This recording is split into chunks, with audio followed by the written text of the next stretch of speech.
வணக்கங்க. நம்ம கூட்டு குடும்ப சமையலில் வந்து வாழைக்காய் வச்சு தான் வந்து ஒரு மீன் வறுவல் செய்ய போகிறோம். அதுக்கு வந்து ஒரு வாழைக்காய் எடுத்துருக்கிறேன். பாருங்க, தோல் வந்து இப்படி சீவி எடுத்துக்கலாம். சீவி எடுத்தாச்சு. இந்த வாழைக்காய் வந்து இப்போ வந்து நம்ம வந்து ஒரு அரை வேக்காடு வந்து வேக வச்சு எடுத்துக்கலாம். தண்ணி ஊற்றி உப்பு போட்டுக்கலாங்க. கட்டை போட்டு மூடி வைக்கலாம். கட்டத்தை எடுத்து பார்த்துக்கலாங்க. அது வந்து ஒரு அரை வேக்காடு வெந்திருக்கு. வந்து வாழைக்காய் எடுத்து கட் பண்ணி எடுத்துக்கலாம். வாழைக்காய் மீன் வறுவல் செய்கிறதுக்கு வந்து நம்ம கொஞ்சம் மசாலா ரெடி பண்ணிக்கலாங்க. மிளகாத்தூள், மஞ்சத்தூள், உப்புங்க, எண்ணெய், புளி தண்ணிங்க வந்து ஒரு 2 ஸ்பூன் ஊற்றிக்கலாம். வந்து நல்லா கலக்கிக்கலாம்.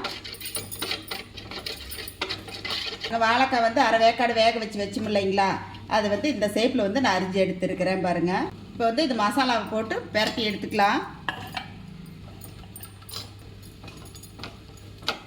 எல்லா வாழைக்காயும் பாருங்கள், இந்த மாதிரி வந்து மசாலா போட்டு வச்சுட்டேன்.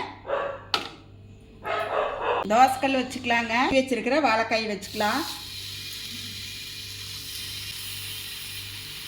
ஏற்கனவே வந்து நம்ம வந்து பாதி வேக்காடு விட்டுருக்குறோம். கருவேப்பிலை வந்து 2 கொத்து போட்டுக்கலாங்க. ஒரு பூண்டு வந்து தட்டி போடுறேங்க. சூப்பராக வந்து நம்ம வாழைக்காய் மீன் வறுவல் வந்து சூப்பராக ரெடி ஆயிடுச்சு பாருங்கள்.